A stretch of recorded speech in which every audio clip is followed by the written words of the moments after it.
This video is sponsored by Squarespace.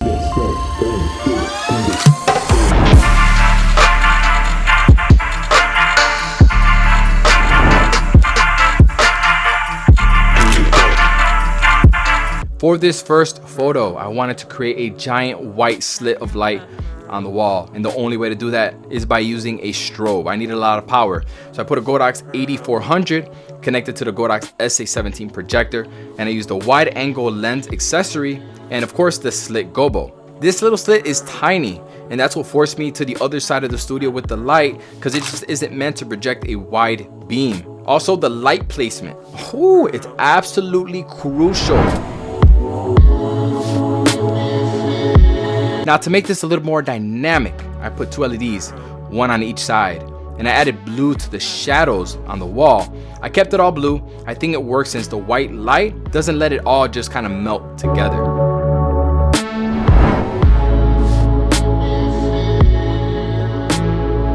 I used this window gobo in one of my previous videos, but this one, it creates a whole different vibe. You can soften up the lines and make them really sharp.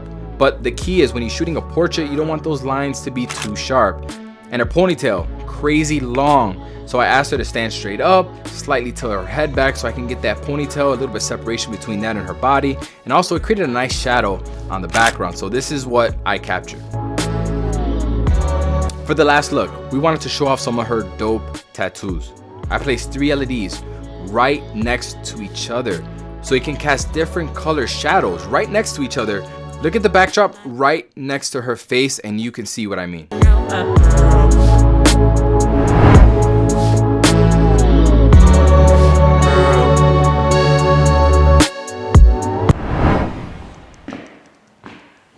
So as I was recreating the slit shot that I took, I actually found a hack that would have made my life easier.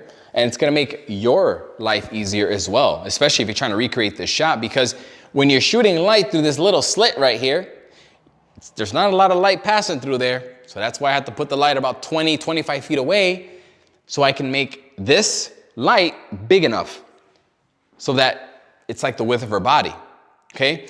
The first thing that you're gonna need anyways is probably this projection unit. This is the Gobos 8400, and this is separate. I've talked about this in my previous videos. This is what's gonna give me that ultimate control of light. I purchased a wide angle lens. This is a 60mm lens, considered wide on this. That's gonna give me a wider projection. And initially, I was using this little gobo here. But it occurred to me, it's like, how else can I make a strip of light in this without having to use this? You know what I'm saying? How can I make this strip bigger and be able to put this light closer so I don't gotta deal with all that nonsense?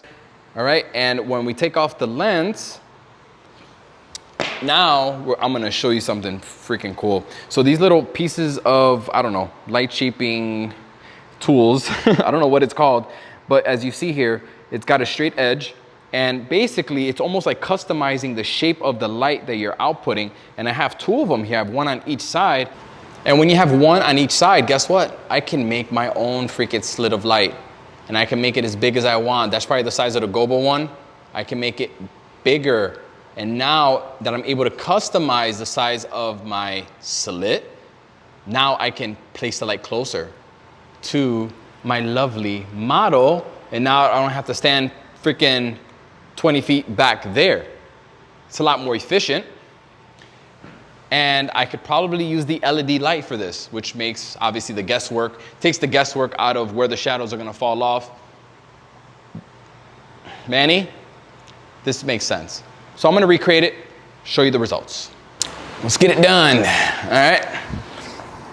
So now I have the Z lights a lot closer. I mean, less than half the distance from before. I have it about eye level. Eye level is usually good. Light usually doesn't come from up, like under someone's nose. You know what I'm saying? Usually it comes from above or like eye level or straight on. The key thing is here that when you're placing this light, we got some hard shadows. That's some hard light coming at her right there. It's gonna cast a shadow right behind her, and I'm almost gonna shoot straight on. All right, let's take a couple test shots here. And there we have, like, that's it. I could have done this from the beginning, probably with an LED, and got the same results. I didn't have to struggle so much with the back and forth of, and what you can do differently is basically just shoot from different angles. So like if I were to shoot from over here, you know, it just gives you like slightly different perspectives. You could shoot almost straight on, like where the light is, and see what that, yeah, I'm not a fan of that. I think right here is the sweet spot where the light is right next to her, and then her shadow is also in that light. Alrighty then. If you want to try this at home, I recommend getting these little light shaping sticks. If you don't have a lot of room in your studio, these are it. You could do triangles, you could do all kinds of things. They come in a pack of 4, I believe. That is my little tutorial for the day. If you do something like this, tag me on Instagram. I would love to check it out. But I gotta send a shout out time to my sponsor for this video. Longtime sponsor, man. It's a huge supporter, and that is Squarespace. If you have been looking for a website, blog, or an online store, you should be checking out Squarespace. I've been using Squarespace for years.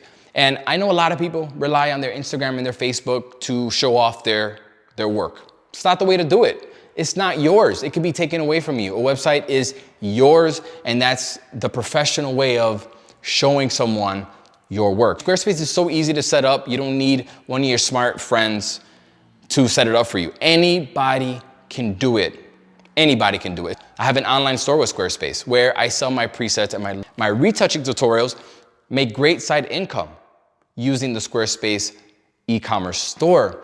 And if you want to try it out for yourself, I got a little special discount for you, okay? 10% off your first purchase if you use the code Manny, okay? I got you. I'm looking out for you, all right? Okay, outro time. You know what this is. I'm gonna try to make it cool, not cookie cutter, all right? So,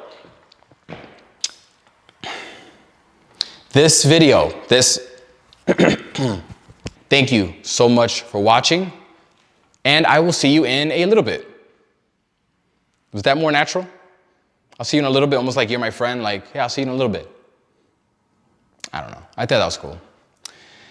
Well, it always ends up being awkward anyways. Oh well.